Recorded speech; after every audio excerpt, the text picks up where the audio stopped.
En el mundo de la física o de la mecánica cuántica, me imagino que también hay esta sobrecoloquialización de conceptos que puede ser tanto positiva como negativa. Vi que también tienes un video de átomos en donde dices que coloquialmente se entienden como estas bolitas que tienen bolitas orbitando, que realmente no es así, es simplemente una coloquialización de lo que en verdad es. ¿Eso tú lo ves como algo negativo o como algo positivo? Es positivo porque, en principio es positivo, porque primero te da una imagen de los elementos con los que uno juega. Es decir, es un hecho que nuestros átomos están hechos de electrones, protones y neutrones. Eso es un hecho. Luego, que los electrones, los protones y los neutrones tengan una naturaleza extraña y rara es otro tema. Pero en principio esa idea que ya te da la imagen clásica del átomo, de los protones y los neutrones ahí juntitos en el núcleo, en el centro, y los electrones girando en torno a ese núcleo, bueno, esa idea no es literalmente lo que está sucediendo, pero sí que te da una primera aproximación a lo que es la verdad. Sí. Entonces eso no está mal. Uno de nuestros documentalistas me dijo una cosa que me pareció extraordinariamente sabia, y es que hacer divulgación en el fondo es hacer lies to children, mentiras a los niños. Es decir, tú a un niño no le cuentas estrictamente lo que es con precisión total lo que está pasando. Él explicaba, por ejemplo, si un niño va y te pregunta, oye, ¿por qué el hielo flota? Pues tú podrías responderle algo así, que es como, es porque es porque el hielo quiere, es porque el hielo no quiere pisar a los peces y subir hacia arriba. Y por eso sube hacia arriba. Pues evidentemente eso no es científicamente correcto, pero le da una primera aproximación al niño de lo que está pasando. Y cada vez que ve un hielo va a saber que el hielo va a ir hacia arriba. Cosas así. Lies to children. Es una mentira, pero te da una primera aproximación a la verdad, te da una primera capa.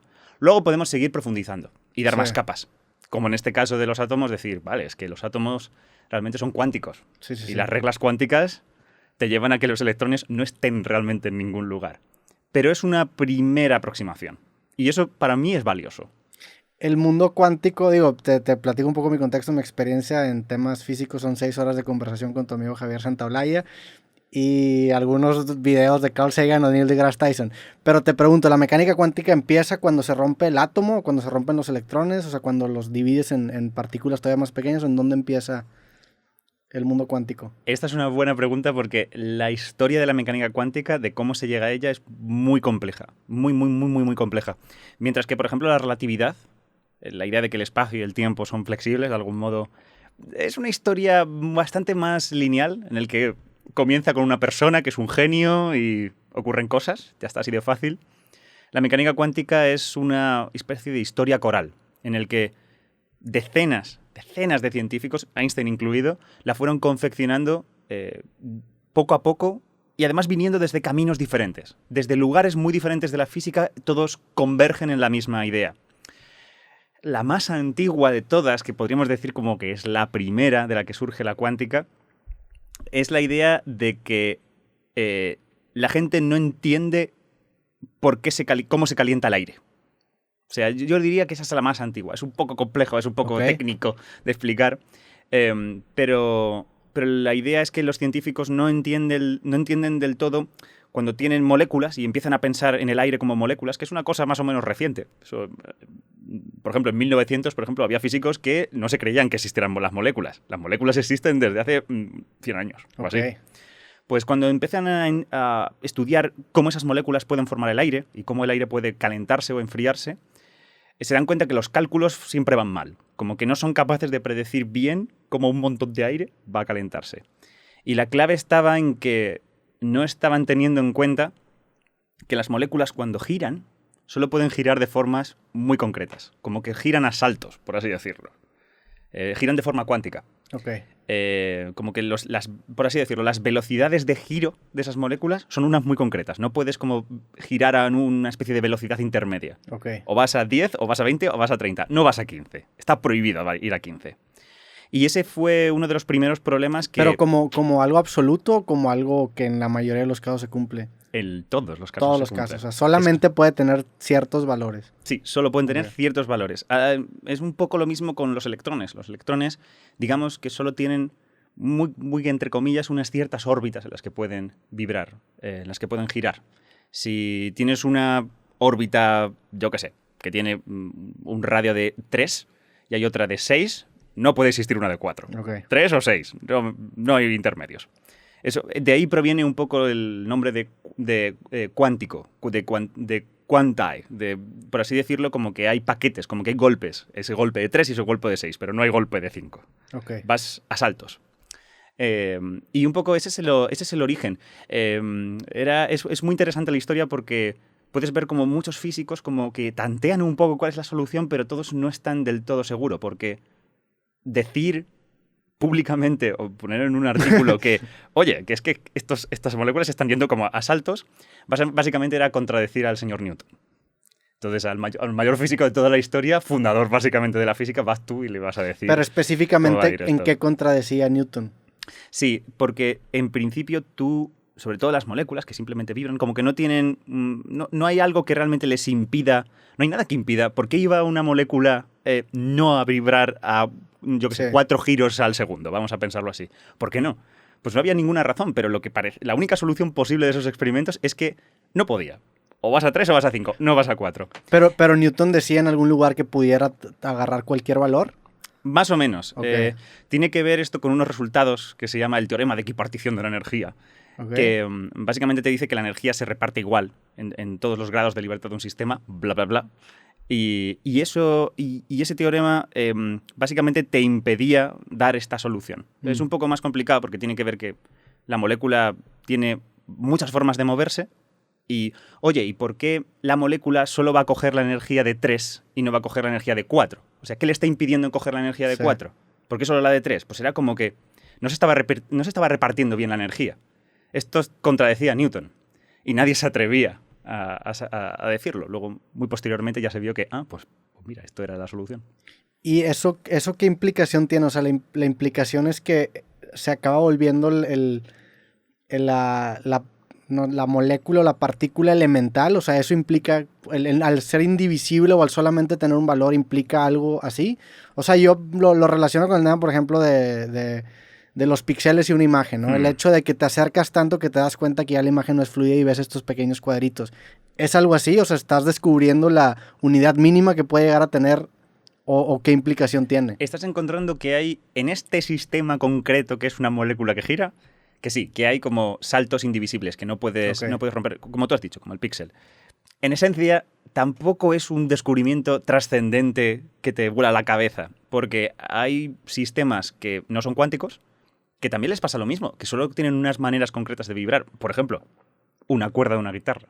Sí. Una cuerda de una guitarra tiene los extremos fijos.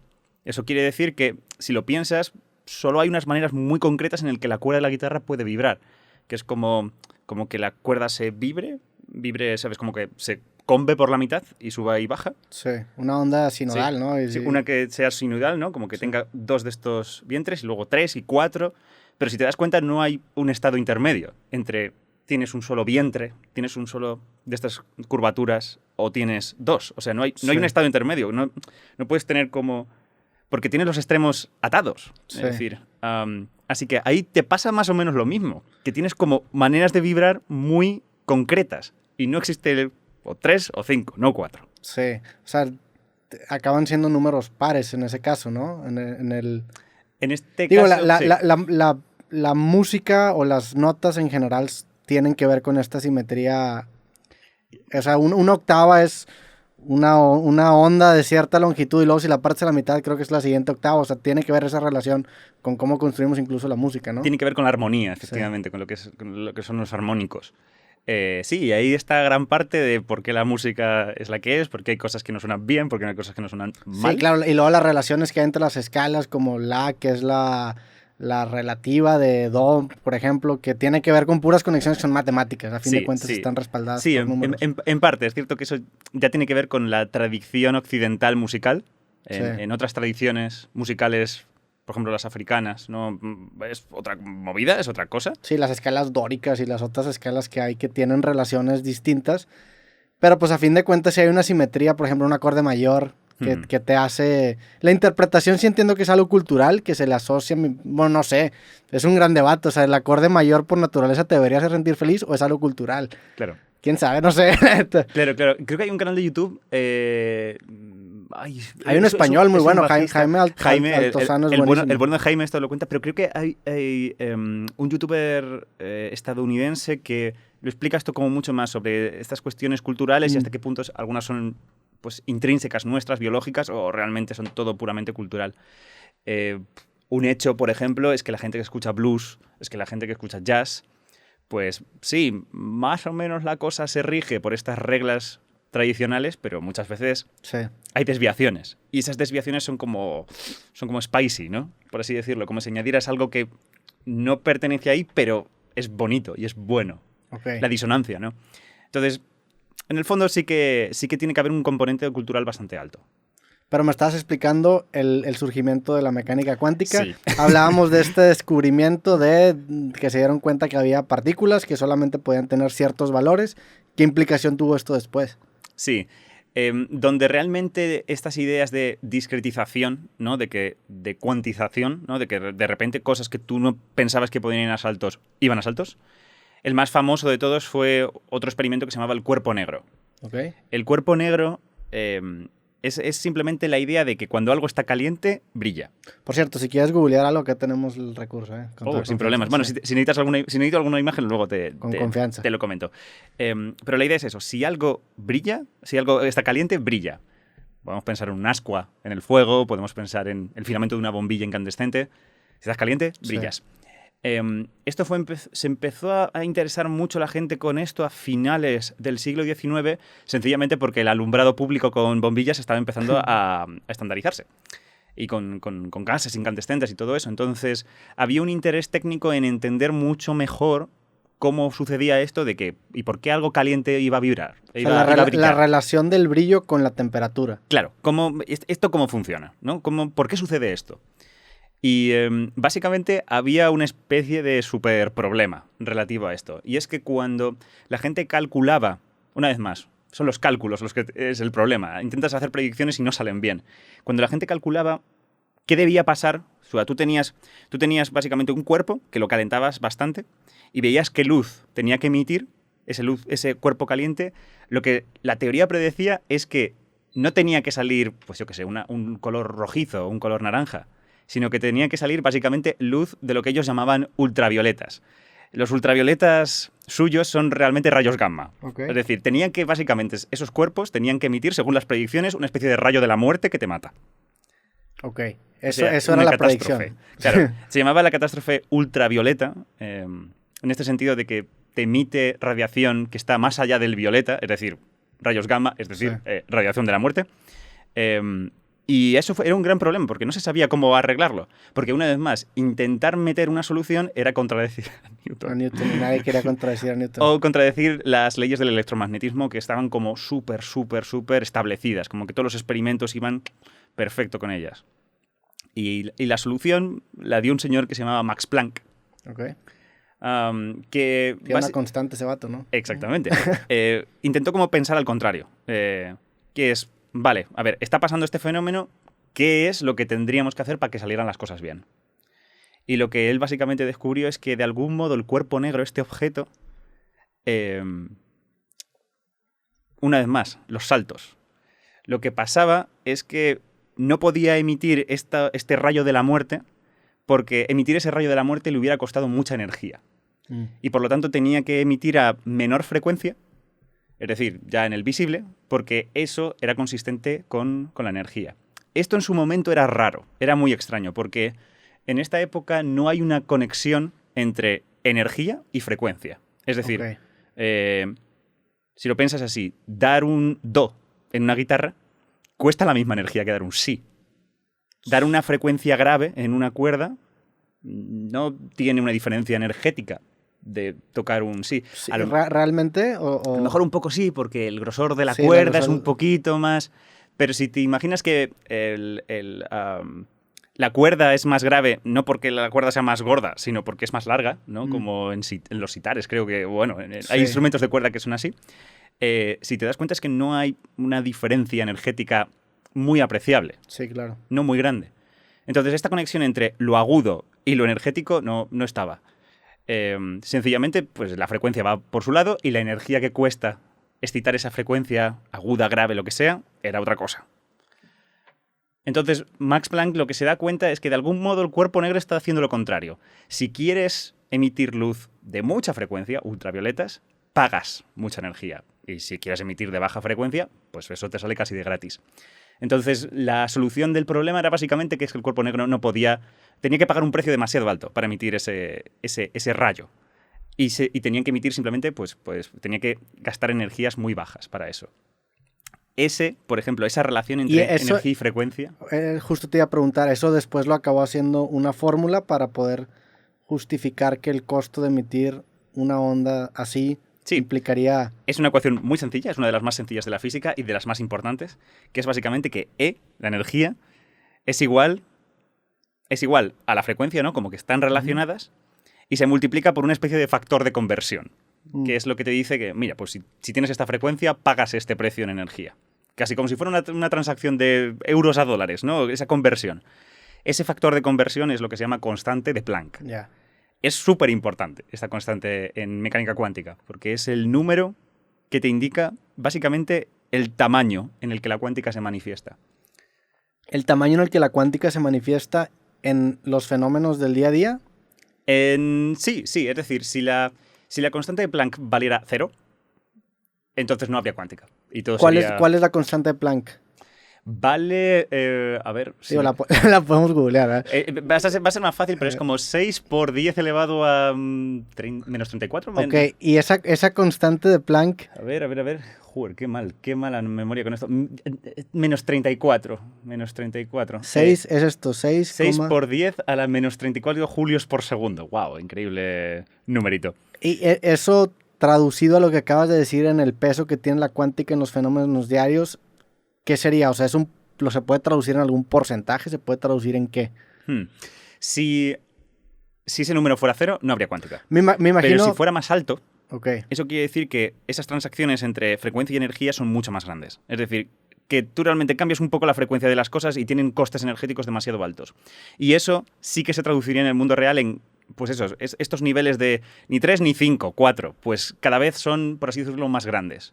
Ni 3 ni 30. Okay. O sea, 3 o 30, no vas a ser 15. O ni 3 o 3 millones. Y no vas a estar en el medio. Y cuantos más grandes son estos saltos, porque estas energías tienen que ver con esos saltos, más se te manifiesta la cuántica y más cosas raras aparecen. ¿Y eso tiene que ver entre más pequeño te vayas? Sí. Tiene que ver con el tamaño, sí. ¿no? O cómo sería la forma correcta de decirlo. Cuando te vuelves muy pequeño, entonces, digamos que los cambios de energía son más apreciables. Es decir, tú ahora mismo puedes gastar muchos julios en, yo qué sé, recorrer esta habitación. Pero si tú vives en el mundo cuántico, tú necesitas muy poquitos julios para, yo qué sé, recorrer un átomo de punta a punta. Okay. Entonces, como las energías que usas en ese mundo en miniatura, como si fueras Ant-Man, son mucho más bajas, entonces estos efectos cuánticos, que en principio son muy pequeños y nosotros ni los notamos, ya se te vuelven relevantes. Okay. Y entonces ya la cuántica más rara se te manifiesta. Estos experimentos son como súper antiguos y es cuando la gente empieza conceptos físicos que, como veis, son muy técnicos. Es decir, vale, sí, la energía hace esto, pero alguien que no le interese mucho la física, pues me va a decir, ¿y esto qué? O sea, digo, a lo mejor es una sobrecoloquialización lo que voy a decir, pero las leyes físicas en el mundo no cuántico, entre más pequeñas se hagan, menos relevantes se hacen y más tienes que considerar la constante, o sea, es la constante de Planck lo que genera un efecto en ellas mismas al punto en el que las hace casi contraintuitivas. Sí, más o menos es eso. Que cuanto más pequeña es esta constante, menos relevante es en el mundo a lo grande. Yeah. Y pero luego, cuando tienes que predecir bien lo que pasa en el mundo microscópico, tienes que ir con más cuidado. Luego hay algunos fenómenos, como eso, como lo de las moléculas, como lo de por qué se calientan por qué brillan las cosas cuando se calientan, que es como que tienes que tener como mucho más finura, tienes que tener mucho más cuidado, porque a veces emergen consecuencias que no te esperas, como estas. Entonces ahí también hay que tener cuidado. Pero como ves, todo consiste en que cuando tú tienes capacidad suficiente para detectar con finura, esto no era posible detectarlo en 1600 porque no teníamos tecnología para poder... Se tuvo que esperar hasta el siglo XX para ver estas cosas tan finas que están sucediendo.